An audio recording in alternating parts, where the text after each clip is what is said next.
guilty. That's the plea from a Toronto police officer after a 2023 shooting injured a man. CP24's crime analyst Steve Ryan weighs in this hour. School safety or student intimidation, the role of officers in the schools, it's being debated again due to a new piece of provincial legislation. Full speed ahead on Highway 413. The province has awarded 2 contracts for construction, and critics are fuming. This is Live at 5.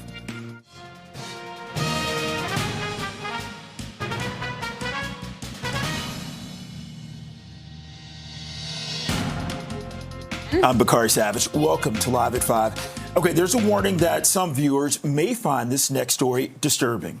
A Toronto police officer has pleaded guilty to assault and careless use of a firearm in a shooting that left a man, Devin Fallon, seriously injured 2.5 years ago.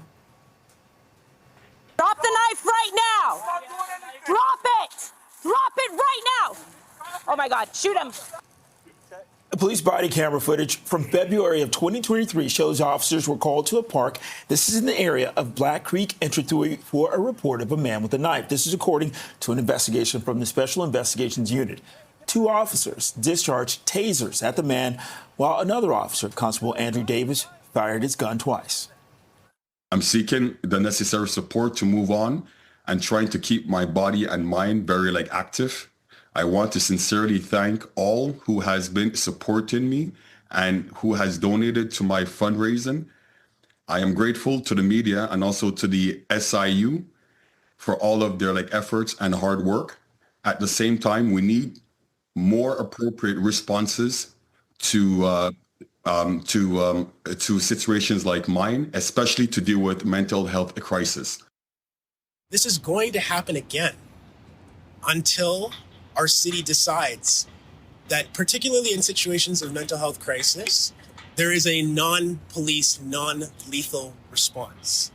Until we get there, this is guaranteed to happen again. We are going to be standing in this place, unfortunately, doing this again.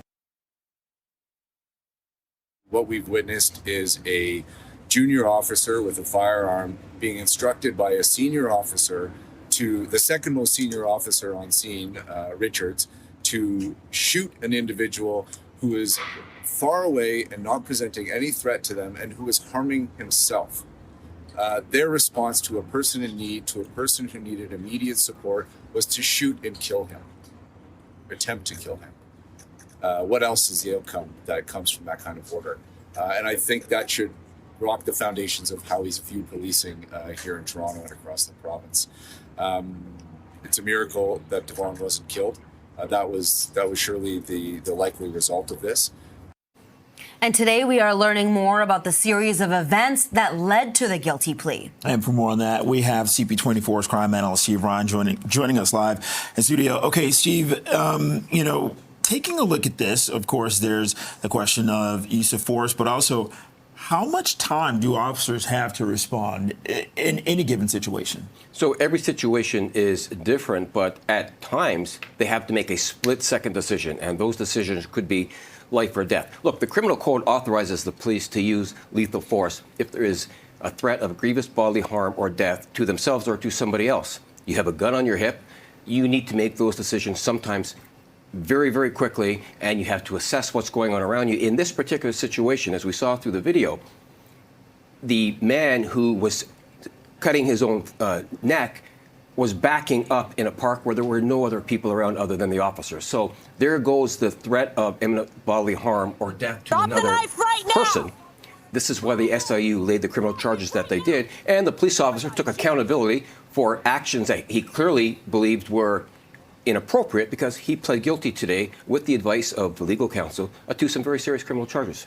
What kind of training do police officers have to go through in order to be able to assess a situation within seconds, within moments of getting onto a scene? Yeah, the training that the police go through is extensive. Now, it could always be better, of course, and you could always have more training. But in a situation like this, the police are paid to do a difficult job. Policing is difficult. This situation certainly highlights that.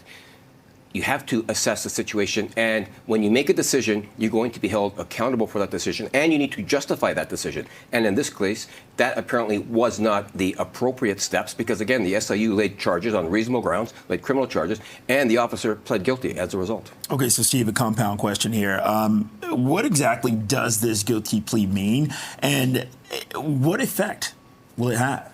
Well, there's a couple of things. The SIU laying criminal charges lets the community know that they will lay charges if it is warranted through reasonable grounds.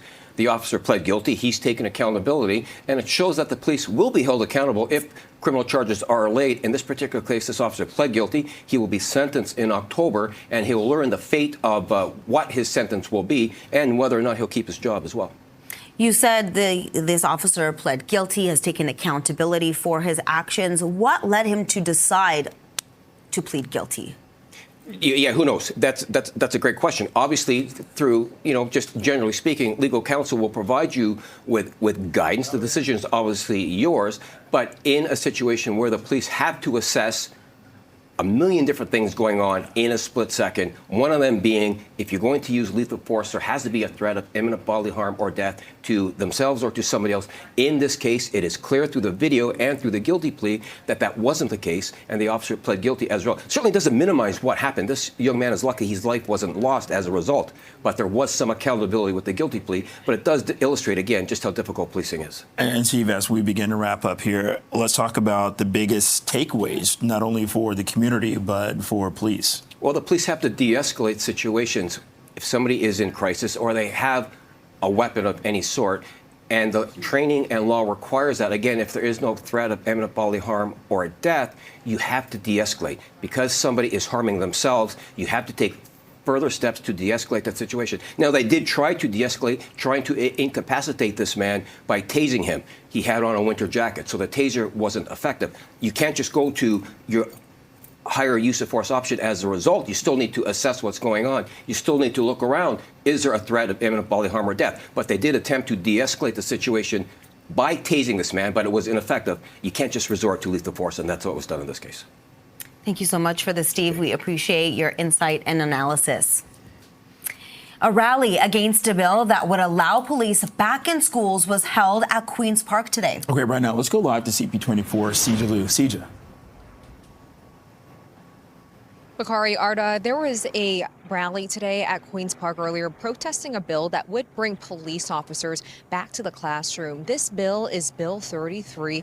If passed, it would allow schools to have school resource officers, or SROs, back in the classroom if the police forces offered those programs that would be required. Now, the group Policing Free Schools held a rally today outside Queen's Park. They held several of these rallies over the last couple of months, but this was their back to school rally. They are asking the province to say no to Bill 33. They say having police officers back in the classroom doesn't make schools more safe. In fact, it does the opposite, they say, particularly when it comes to racialized students. They say having police officers in the classrooms would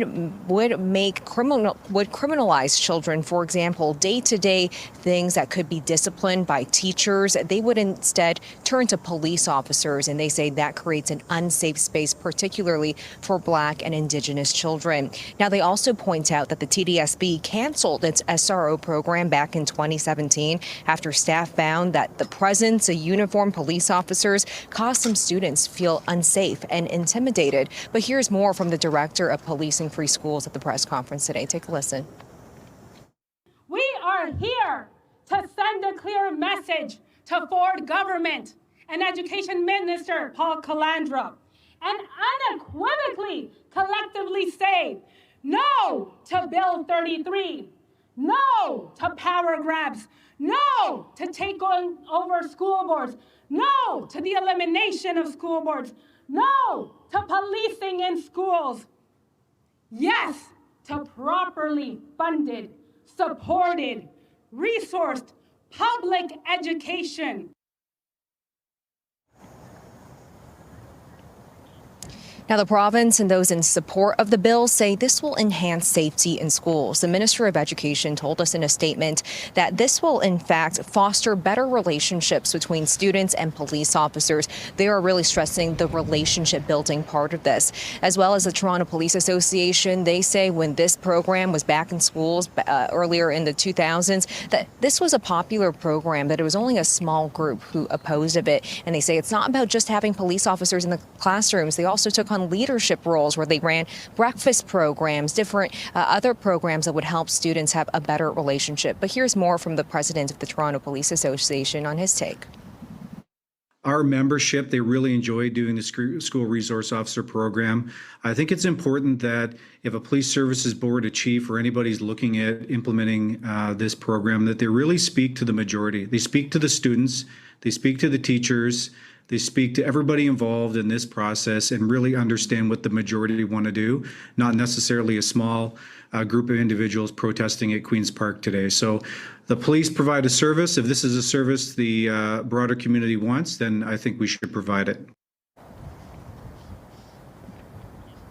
Now, this bill will be voted on sometime in the fall, but this group is asking the province to say no to Bill 33, and if passed, that would bring those police officers back to school as soon as this school year. Arda Bacardi, send it back to you.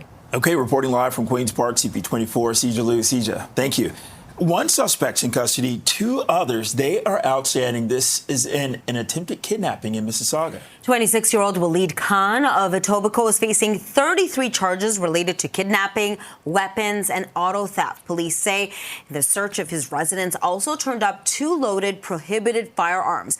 At the time of his arrest, Khan was on probation for previous violent offenses and was banned from possessing guns. Well, on June 24th, police say that 2 young women, they were walking near Britannia Road West and Queen Street South. That's when 3 masked suspects tried to lure them into a light-colored Audi SUV. So the suspects chased and attempted to grab the victims, and it's reported that one had a gun, another had a knife.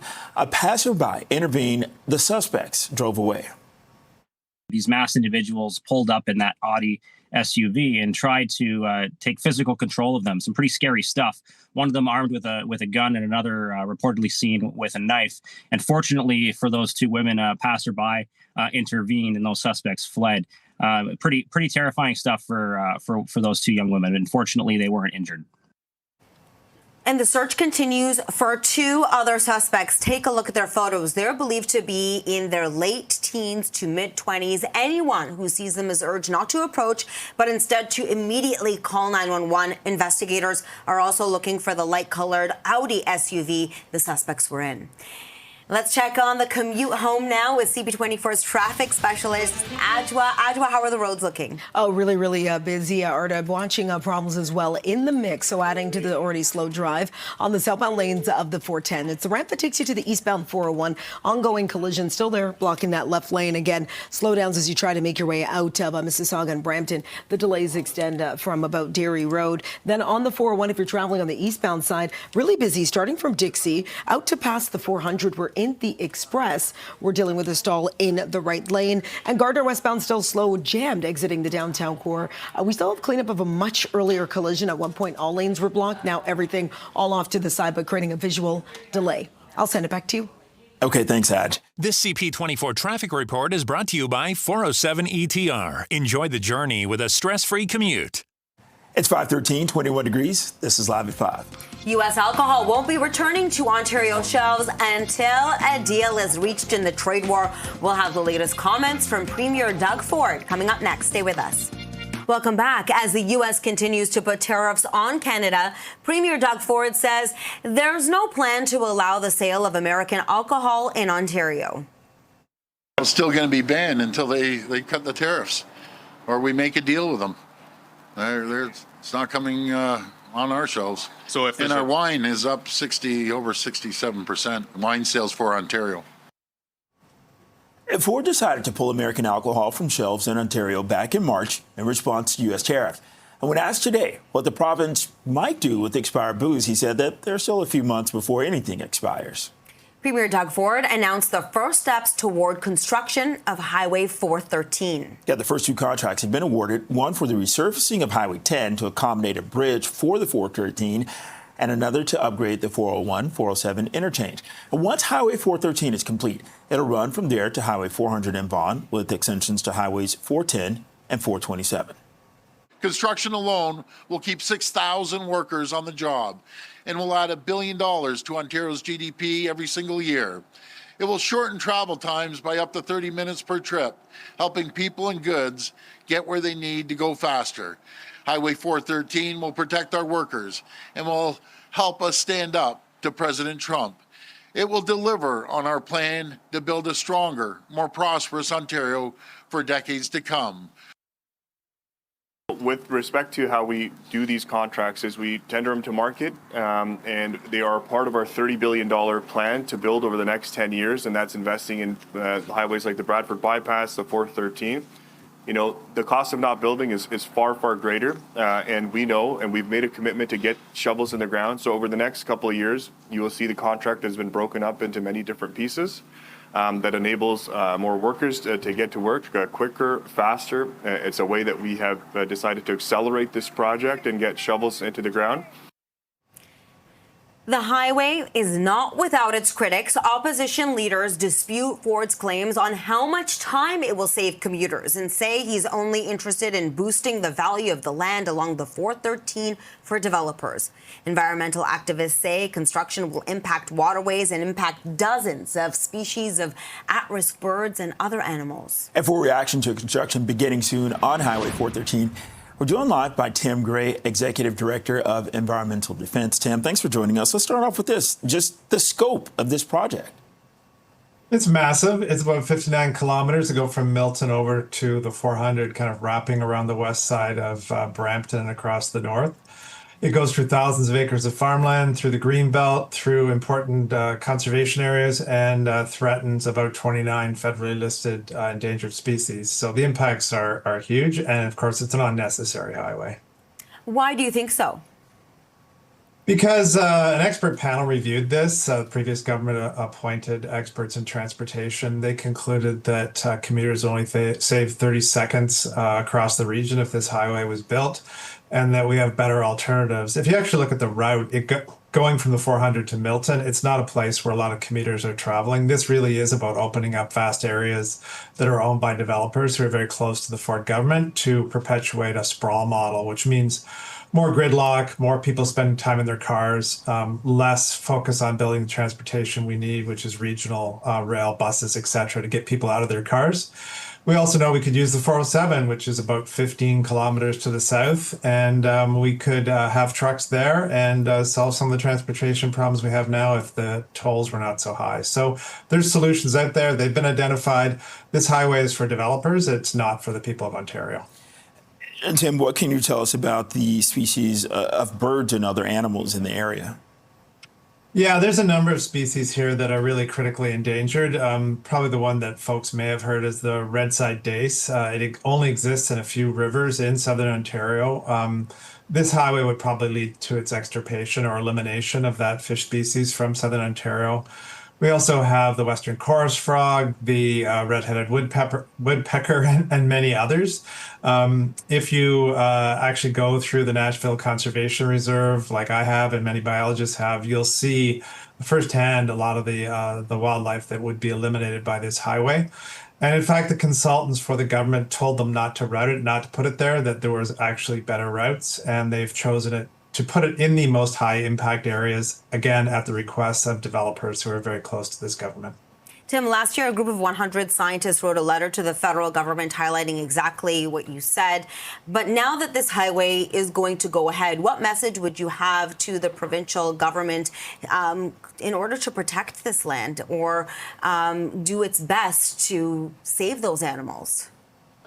Yeah, I think the Premier's announcement that the highway's going ahead today is a bit of wishful thinking. You'll note that he talked about highway resurfacing and doing some other stuff in an interchange. There are no permits in place from the federal government to have this highway go ahead. And I still hope that it's still possible to make sure that it never goes ahead overall. And at the very least, it needs to be massively reconfigured to avoid sensitive areas. So we're a long ways from having this highway built, which is very fortunate for the people of Ontario. Tim Gray, Executive Director of Environmental Defense. Thank you. Thanks for having me. Thank you so much. It's 5. Go ahead. It's 5:21, 21 degrees. This is Live at 5. Well, the shooter opened fire today during Mass at a Minneapolis Catholic school, killing 2 children, injuring 17 other people. We're hearing accounts from students who were inside the church when the gunfire erupted.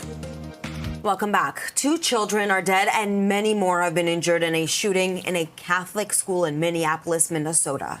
And police say that the shooting at Annunciation Church, it happened as dozens of children from an associated school gathered for Mass. A shooter, armed with a rifle, shotgun, and pistol, opened fire through the windows as children sat in pews. 2 kids, ages 8 and 10, were killed. Another 15 children are among the 17 people who were wounded. The coward who fired these shots ultimately took his own life in the rear of the church. Our hearts are broken for the families who have lost their children, for these young lives that are now fighting to recover, and for our entire community that has been so deeply traumatized by this senseless attack. We will stand together to protect our children, our schools, and our houses of worship. This deliberate act of violence is just a sign of cruelty that is beyond comprehension. And police say that all of the children who were wounded are expected to survive. We're hearing shocking accounts from students who were inside the church when the gunfire erupted. The first one, I was like, what is that? I thought it was just something. Then when I heard it again, I just ran under the pew. And then I covered my head. My friend Victor, saved me, though, because he laid on top of me, but he got hit.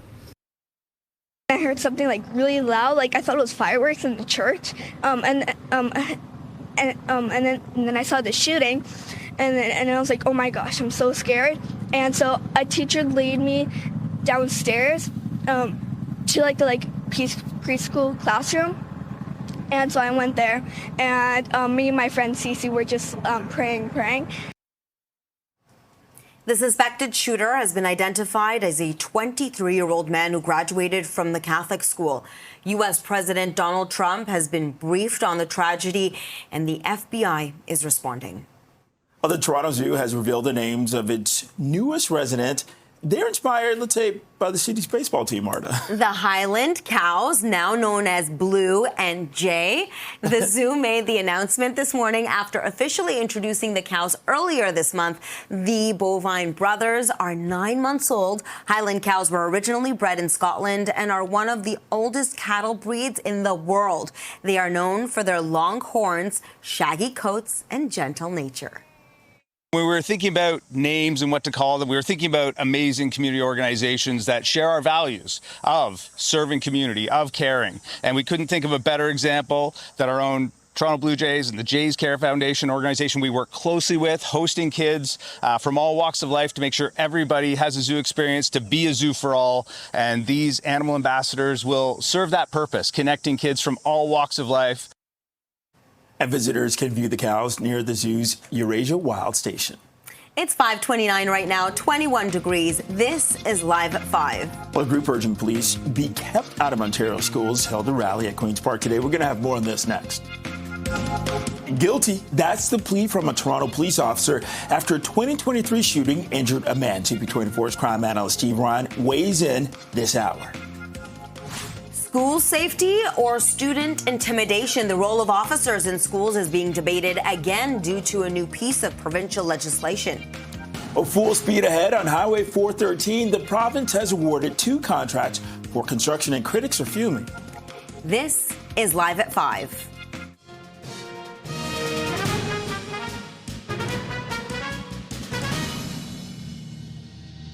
Good evening, I'm Bakari Savage. And I'm Arda Zakarian. Welcome to Live at 5.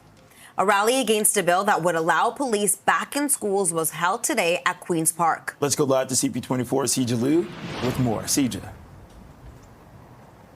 Bakari Arda, students head back to school next week, and there is a growing push to make sure there aren't police officers in the classroom when they head back. A group called Policing Free Schools held a rally today at Queen's Park. It was made up of educators, teachers, experts in education, and their message is that bringing cops back to the classroom will make schools unsafe, particularly for racialized students. What they're pushing back against is Bill 33.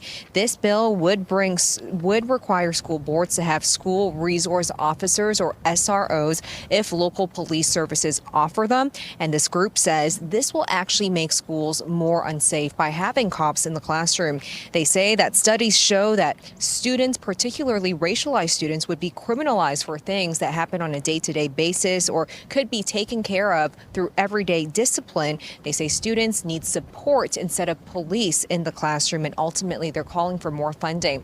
Now in Toronto, the TDSB did have school resource programs in the past. However, it was done away with in 2017 after complaints that having police officers in schools made students feel unsafe and intimidated and uncomfortable. Here's more from some of the speakers today at this news conference. We know this approach doesn't work. It won't work in education. It doesn't make students safe. It doesn't make staff safe. It won't make the communities in which the schools exist in safe. It poisons a school community. It divides students. It increases tension in the school. On the flip side, the Ministry of Education says school resource officer programs help foster positive relationships between students and law enforcement, ultimately making our schools safer. Over the coming months, they will continue to consult with police agency, parent groups, and school boards across the province. We also spoke with the Toronto Police Association president, who says school resource officer programs were actually very popular back in the day, that it was only a small vocal group of advocates who were against it. He goes on to talk a bit more about the role of these officers and how they would take more of a leadership role. Take a listen from him. Clearly, things aren't working. We've seen youth violence up 31%. On CP24, you guys all the time are talking about, and it's tragic, youth being victims of violent offense, being involved in violent offense. So I think it's important that this is a real opportunity for our officers, that's the right officers doing this program, being in schools, building relationships.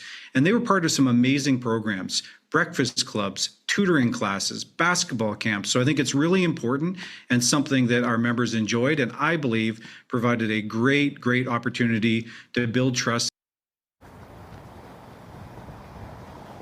In terms of the timing of all of this, of when police officers could potentially be back in school, this proposed bill will be voted on in the fall. And like you heard from the ministry, they're still doing months of consulting with police agencies, with parents. So we're expecting at least a few more months until we see any tangible change if this bill is passed. Back to you. Okay, reporting live from Queen's Park, CP24, CJ Lou. CJ, thank you.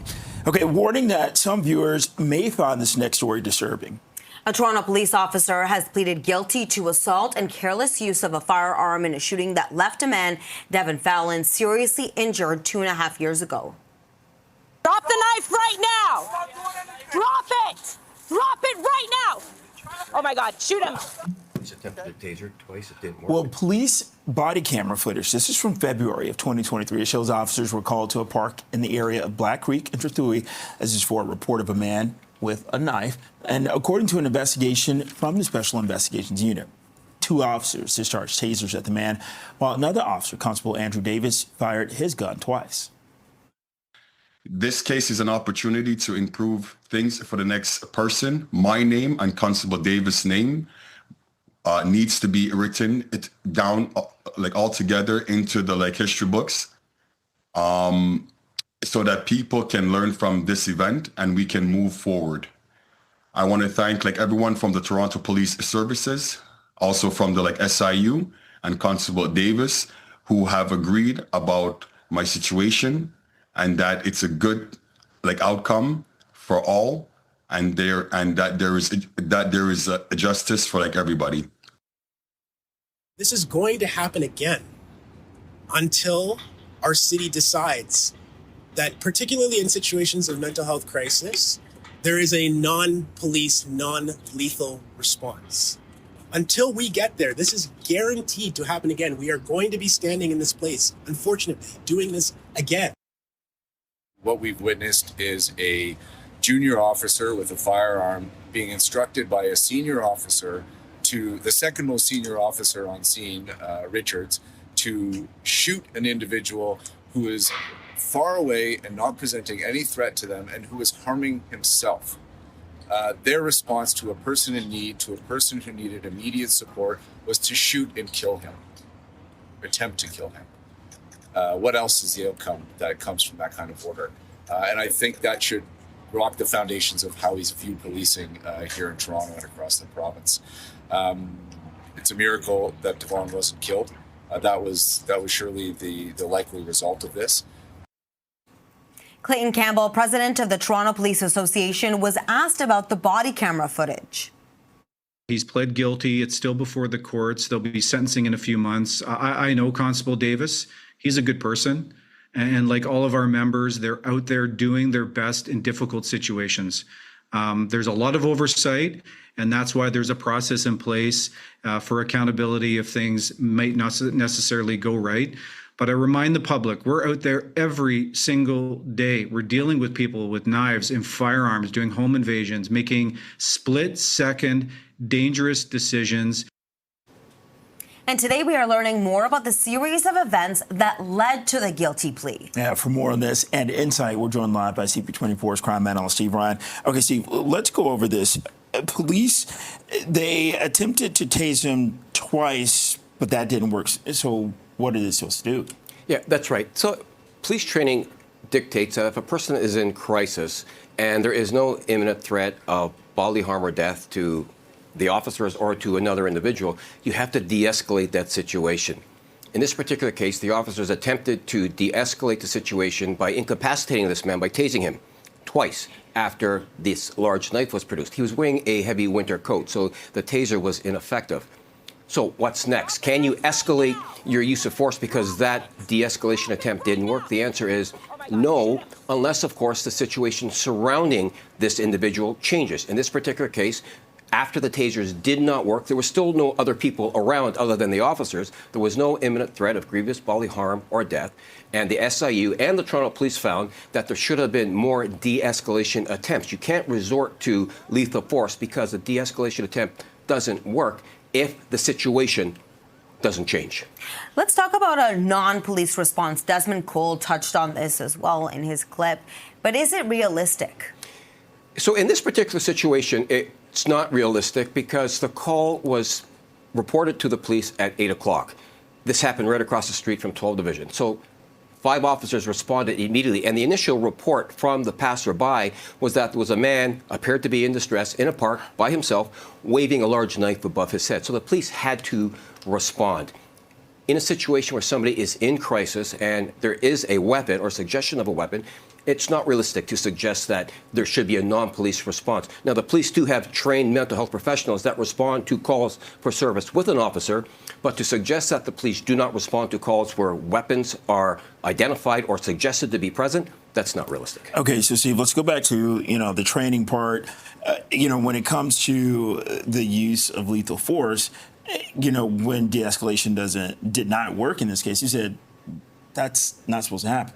Well, if the situation doesn't happen, you have to continue with your de-escalation techniques until one does work, unless, of course, the environment changes, unless, of course, the person is running towards a group of people or something changes. In this situation, nothing changed. So with regards to training, the police are constantly training with mental health professionals when it comes to dealing with a person experiencing a mental health crisis. But police are human, and you can have training every day, 365 days a year. Police are required to make split-second decisions. And if you get that decision wrong, you make the wrong decision, you're going to be held accountable. And this is what's happened in this case. Steve, thank you so much for this. We appreciate your analysis again. Thank you. Thanks, Steve. One suspect's in custody. 2 others are outstanding. This is an attempted kidnapping in Mississauga. 26-year-old Waleed Khan of Etobicoke is facing 33 related kidnapping charges, weapons, and auto theft. Police say the search in his residence also turned up 2 loaded prohibited firearms. At the time of his arrest, Khan was on probation for a previous violent offense and was banned from possessing guns. On June 24th, police say 2 young women, they were walking near Britannia Road West and Queen Street South. That's when 3 masked suspects tried to lure them into a light-colored Audi SUV. The suspects chased and then attempted to grab the victims. It's reported that one had a gun, another had a knife. A passerby intervened. The suspects drove away. At the time, we weren't 100% certain that what the motives were of the people. Was this a prank? Was this something nefarious, as we now learn it to be the case? These individuals, under good understanding from the investigators, were trying to abduct these women, and to what extent afterwards, we're not entirely sure yet, and that is still part of the investigation.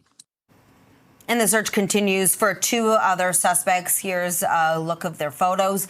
They're believed to be in their late teens to mid-20s. Anyone who sees them is urged not to approach, but instead to immediately call 911. Investigators are also looking for the light-colored Audi SUV the suspects were in. Right now it's 5:43, 21 degrees. This is Live at 5. Up next, we're less than a week away from the first day of school for most students, and a parents group wants social media protection for children. Well, a Canadian parent advocacy group says that it's time for new regulations to protect kids on social media. A study from Western University in 2023 found a strong link between excessive social media use and depression and anxiety symptoms. The parents group Unplugged Canada wants restrictions on kids under 16 to prevent them from setting up their own social media account, along with better privacy protection for youth under 18 years old. That's really what we're doing, is we're asking for more support as parents to help have some guardrails, some controls, just like how kids can't get access to addictive content in real life, like cigarettes, or harmful content that they need to have just more maturity to be able to handle, like alcohol. That's really what we're asking for, is just some more guardrails to help us help our youth. Because right now what's happening, it just isn't working. Well, the federal government has introduced bills targeting digital safety in recent years, but few have advanced into law. Now, some social media companies have also added parental controls. Some argue that these are too easy to bypass. A new poll shows parents in the province are worried about congestion in school zones as kids get ready to get back in class in a few days. A CAA survey found 8 in 10 Ontario parents reported traffic buildup during both drop-off and pickup time. So here's a live look at a school zone in Mississauga. 83% also reported seeing unsafe driving behaviors in their child's school zone, which that's a 3% increase from last year. 63% say they considered their child's school zone very unsafe. The CAA says that a majority of parents are in favor of increasing safety precautions in school zones, including reduced speed limits. I think what we have seen is that there are some areas that don't have those proper designated areas to drop off your children, right? So if you're in those school zones and you don't have the designated areas, what we would suggest is really to park a block away from the school and walk or cycle with your kids the rest of the way, and just make sure that you're doing this safely, because we are seeing that congestion. So let's try and clear up that area. And the CAA is reminding drivers to follow school zone rules, slow down, and put away distractions when they get behind the wheel. Okay, well, speaking of getting behind the wheel, it's 5:48. Let's get a check on the evening commute with CP24's traffic specialist, Adjoa Nsiah-Yabwa. Good evening, Adj. Good evening, Bakari and Arda. You know, it has been quite the slow go on the major routes. And if you're behind the wheel with all the millions of other drivers, it's going to take a while to get to where you need to be. We have problems, especially if you're on the 401. This is the 401 westbound, just as you make your way in the collectors on the approach to Kiel. 2 left lanes are out following this collision. Really, really slow if you're trying to get home. That backlog now extends from well before Warden. Then eastbound on the 401. This is in the Express. Just as you make your way past the 400, we have the right lane and shoulder blocked up following this stalled truck. The truck itself is off to the side, but MTO crews are blocking the right lane. Also watching issues on the 403. This is the eastbound 403 through Erin Mills Parkway. Multi-vehicle collision does have that left lane occupied. And you know what? Everything isn't so bad. Getting easier for your drive into Burlington. We had a collision on the Niagara-bound QEW just on the approach to Guelph line. Was a collision. It was in the left lane. Everything cleared. I'll send it back to you both. It's 5:49 right now, 21 degrees. This is Live at 5. Up ahead, new home sales in the GTA. They remain at lows not seen in decades. Well, the province is expanding eligibility for its RSV vaccination program. Starting this fall, anyone 75 and older can get immunized against RSV. It follows last year's expansion to include high-risk adults between 60 and 74 years old, infants up to 8 months old and in their first RSV season, and high-risk children up to 2 years old in their second season. More information about the eligibility can be found on the Ontario government's website. Well, Air Canada flight attendants have begun voting on a new tentative deal with the airline. More than 10,000 workers were eligible to vote as of 3 p.m. today and have until 3 p.m. on September the 6th to have their say. The proposed deal includes a pay bump and addresses the issue of unpaid work while airplanes are not in the air. The airline and the union agreed to the tentative deal last week, ending a 3-day strike that caused chaos for Canadian and international customers during the busy summer travel season.